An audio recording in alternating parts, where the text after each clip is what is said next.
జై కిసాన్ జై కిసాన్. ఇక్కడేమో మంగళగిరి అభ్యర్థి ఆయన చెప్తూ ఉంటారు, లోకేష్ గారి గెలుపు కోసమే చంద్రబాబు గారు కష్టపడుతున్నారు, కోట్లు ఖర్చు పెడుతున్నారు అని చెప్పని ఆయన చెప్తూ ఉన్నారు. మరేంటి రాష్ట్ర ప్రజలంతా వేరేలాగా అనుకుంటున్నారు? మేము నమ్మి ఓటు వేశాం కాబట్టి 5 సంవత్సరాల పాటు మమ్మల్ని మా సమస్యల్ని పట్టించుకొని ప్రజల్ని దేవుళ్లాగా భావించి మాకు సేవ చేసిన చంద్రబాబు గారిని మళ్ళీ అధికారంలో కట్టపెట్టాలని కదా మేము కూడా ఎండనక వాననక ఆ రోజు రాత్రనక పగలనక చూడకుండా ఓటింగ్ రోజు పోలింగ్ రోజు అలా అర్ధరాత్రులు కూడా నించొని మేము తెలుగుదేశం పార్టీకి కదా ఓటు వేసింది, వీళ్ళేంటి ఇలా మాట్లాడుకుంటున్నారని రాష్ట్ర ప్రజలందరూ కూడా అనుకుంటున్నారు. మీరు గమనించుకోవాలండి వైసీపీ నేతలు. ఇక దేశం సంగతికి వస్తే మన పబ్లిసిటీ ప్రధానమంత్రి, ఎలక్షన్ ప్రధానమంత్రి గారు ఆయన చెప్పే ముందు నుంచి రాజకీయాల్లో కనుక ఆస్కార్ లాంటి అవార్డులు ఏమైనా ప్రవేశపెడితే ఖచ్చితంగా మొదటి అవార్డు చక్కగా నరేంద్ర మోడీ గారికి వెళ్తుంది. ఎందుకనంటే ఎలక్షన్ ఫేజ్ 1లోనేమో దేశభక్తి అని చెప్పని, దేశభక్తిని రెచ్చగొట్టాలి అని చెప్పని సైనికుల ప్రాణత్యాగాలను కూడా ఆయన రాజకీయం కోసం వాడుకున్నటువంటి దుర్మార్గమైన వ్యక్తి ఎవరున్నారంటే అది నరేంద్ర మోడీ గారు అని చెప్పొచ్చు. అది ఫెయిల్ అయిపోయింది. ఆ తర్వాత ఫేజ్ 2కి వచ్చేటప్పటికి మతం గురించి ఇప్పుడు మతాన్ని రెచ్చగొడుతూ మాట్లాడుతూ ఉంటారు. ప్రజలు కూడా దాన్ని నమ్మే పరిస్థితులు లేరని ఆయనకు అర్థమైపోయింది. ఫేజ్ 3కి వచ్చి ఇప్పుడు కులం గురించి మాట్లాడుతున్నారు. ఆయన ఏదో బీసీ కులానికి చెందిన వ్యక్తిని అని చెప్పని మోడీ గారిని, ఇప్పుడు వీళ్ళ పరిస్థితి ఎలా ఉందంటే దేశంలో భారతదేశం అంటే నరేంద్ర మోడీ, నరేంద్ర మోడీ అంటే భారతదేశం.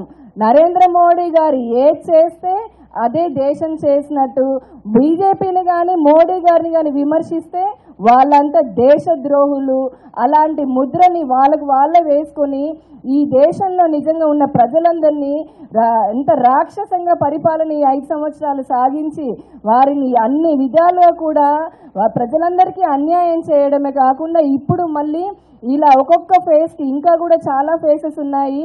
మరి రాబోయే ఎలక్షన్ల ఫేజ్లో ఇంకా ఎన్ని డ్రామాలు వేస్తారో బీజేపీ వాళ్ళు, నరేంద్ర మోడీ గారు మనమంతా వేసి చూడాల్సి ఉంటుంది.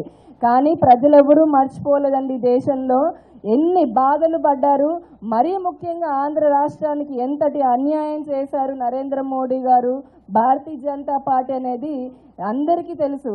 కాబట్టే వారికి అంతకుముందు జరిగిన మిగతా రాష్ట్రాల్లో జరిగిన ఎలక్షన్స్లో కానీ ఇప్పుడు కానీ ఆంధ్ర రాష్ట్రంలో కానీ భారతీయ జనతా పార్టీకి తగిన బుద్ధే చెప్పారు.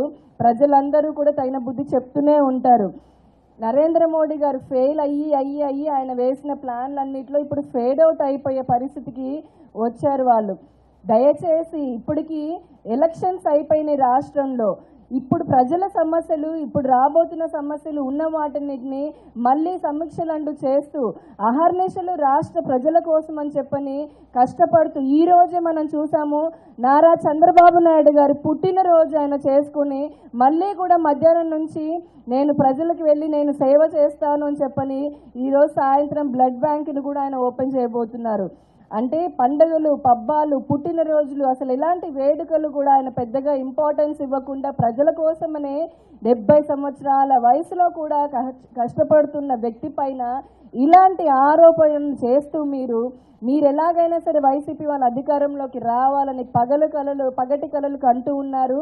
మీ పగటి కలల్ని పగటి కలల్లాగానే ఉంచేస్తారు జనాలు, అది గుర్తు పెట్టుకోండి. మీరు ఇప్పటికీ అధికారులను ఉపయోగించారు, మీ ఇష్టానికి ఎలక్షన్ కమిషన్ని కూడా తప్పుదో పట్టిస్తూ వారిని కూడా మరి ఏం చేస్తున్నారో తెలియదు. ఏదైనా అంటే ఎన్నికల కోడ్ అంటారు. కేవలం చంద్రబాబు నాయుడు గారికి ఈ రాష్ట్రంలో ముఖ్యమంత్రికే ఎలక్షన్ కోడ్ ఉంటుంది అనుకుంటారు. రెండు రాజ్యాంగాలు రాస్తూ వీళ్ళు ఈ దేశంలో అసలు దేశ వ్యవస్థలో ఉన్న ప్రపంచంలో ఉన్న మిగతా అందరూ కూడా ఈరోజు భారతదేశంలో అసలు ప్రజాస్వామ్యం ఉందా లేకపోతే గనక ఏం జరుగుతుంది, భారతదేశంలో ఉన్న వ్యవస్థలన్నింటినీ కూడా ఇలా కలుషితం చేసేసిన వాళ్ళు ఎవరు అని చెప్పని ప్రపంచ దేశాలు కూడా మాట్లాడుకునే పరిస్థితికి వచ్చారు. ఈ రాష్ట్రంలో 5 సంవత్సరాల్లో జరిగిన అభివృద్ధిని చూసి ప్రజలు సంతోషంగా ఉన్నారు. మరొకసారి తెలుగుదేశం పార్టీనే మేము గెలిపించుకుంటామని ప్రజల తీర్పు కూడా ఇచ్చేశారు.